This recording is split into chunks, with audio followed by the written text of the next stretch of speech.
Hey, what's going on, YouTube? It's your boy.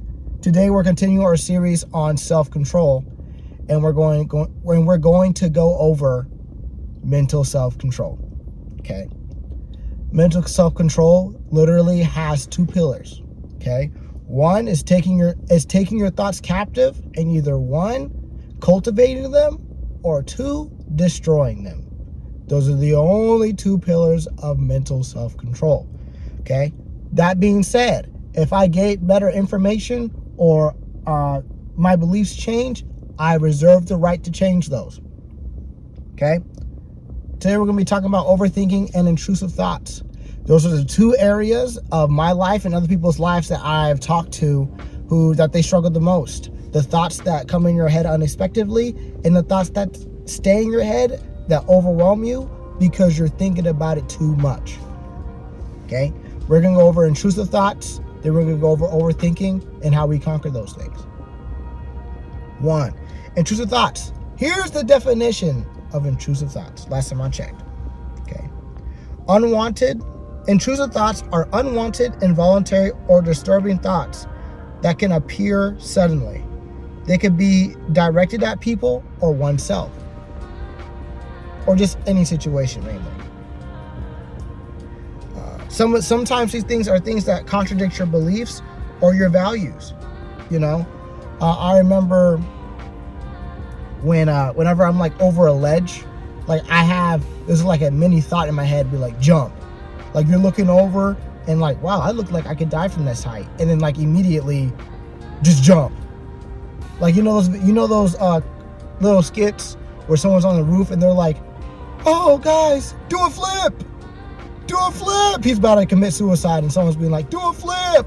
That's a joke, guys. Don't commit suicide. It's bad. But in order to combat intrusive thoughts, you must not fight it.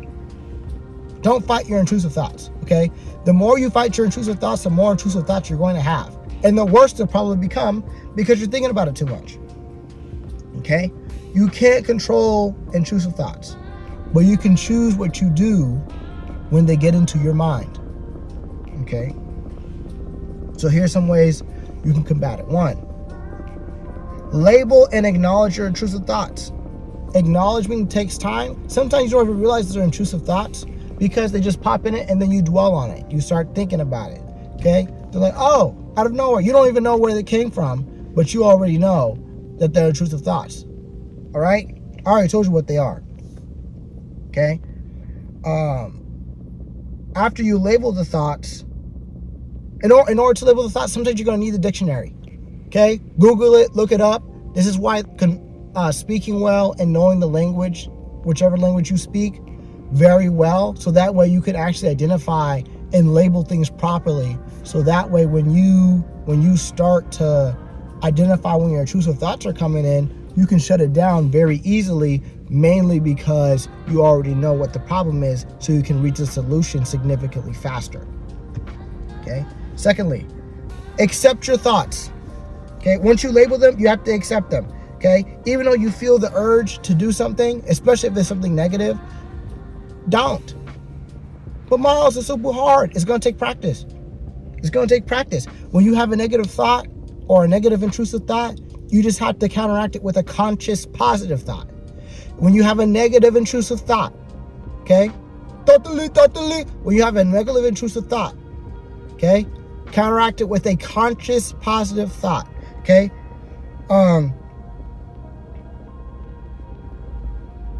Okay.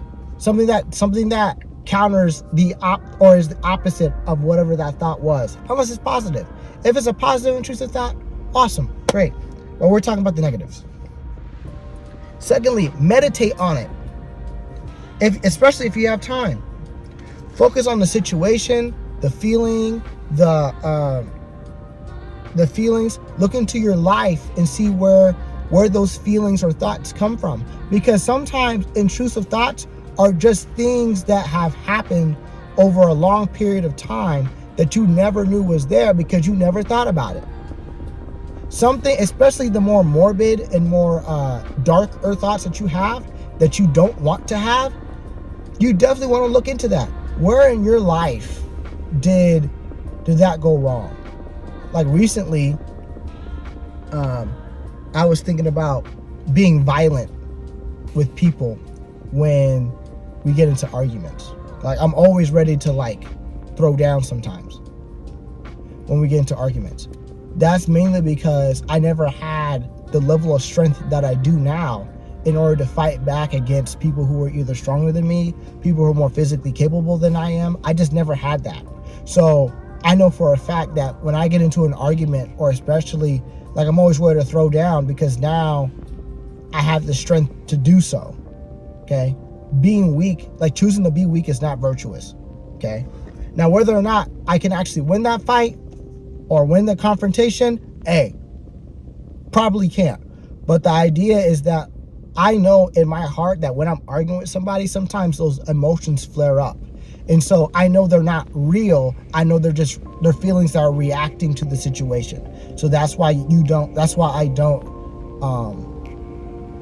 indulge in the actual actions of said thoughts, because I have mental self-control. Check, think third. Let's do 3 or 4, one of the two. Check the truth of your mind. Okay? If you have a negative intrusive thought, you need to stop it where it is and challenge it. Okay? Like I said before, you can't control intrusive thoughts. Yes, you can't control your intrusive thoughts, but you can turn your intrusive thoughts into purposeful. You can change your intrusive thoughts to purposeful and self-reflective thoughts. Okay? I'm gonna give you an example. Okay? My journey with cold approaching women. I used to try to approach women all the time. Okay? Especially when I was like 18 to 20, around-ish. I started cold approaching women because I didn't know how to talk to women. That's good.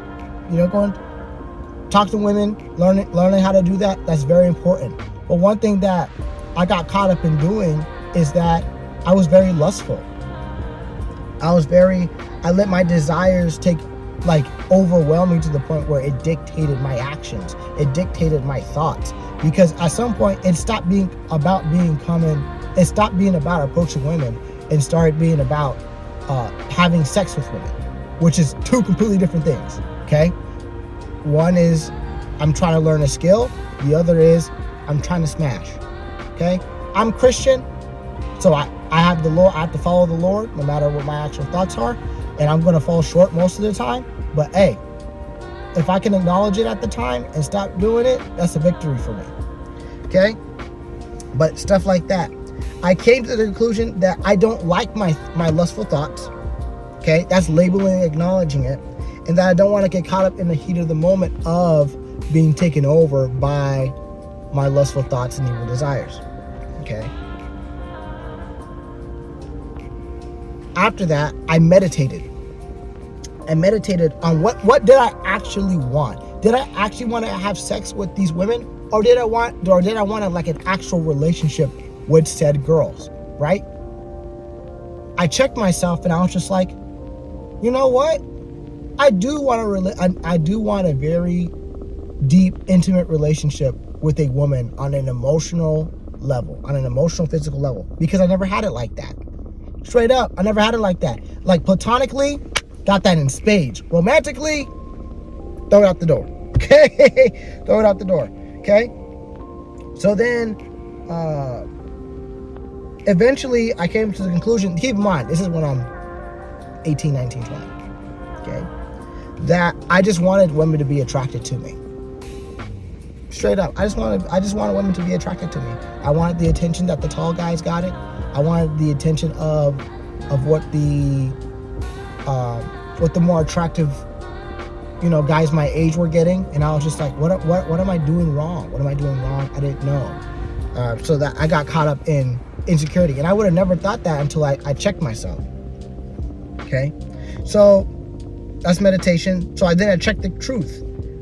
I understood that I craved intimacy romantically, and I wanted someone that cared for me and that loved me as much as I cared about them. Okay. Now, is that realistic? I've seen it so far. We're gonna see what plays out in the next 10 years. But hey, I've seen it. That's what happened. Okay.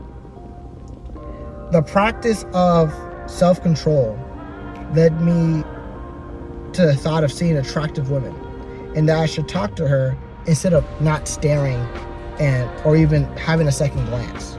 Okay. I stopped looking at women as often as I used to, and I might struggle with it maybe 15 to 20% of the time, but that's significant improvement than compared to the way that I was before. Okay, compared to the way that I was before. I still have a ton of work to do, but that's how I battled my intrusive thought when it comes to lusting after women, approaching women, my experience with that, and and evaluating what I truly wanted. Okay, if you can relate to this, awesome. If you can't, still use the information, rewatch the video. Here's some solutions to some intrusive thoughts. Okay, because we're not about just telling my experience to journey and my journey or whatnot. Okay, this is something I do. Do something that requires conscious thought. If you have intrusive thoughts, overcome them with conscious thoughts. Okay, I sing songs. I have intentional thoughts about what my next video is going to be. Recently, I'm thinking about changing my workout routine from push-pull legs to full body every other day. And then full body 3 days a week, and then working on the small stuff on the other days. Okay. But secondly, I visualize taking my thoughts out of my head.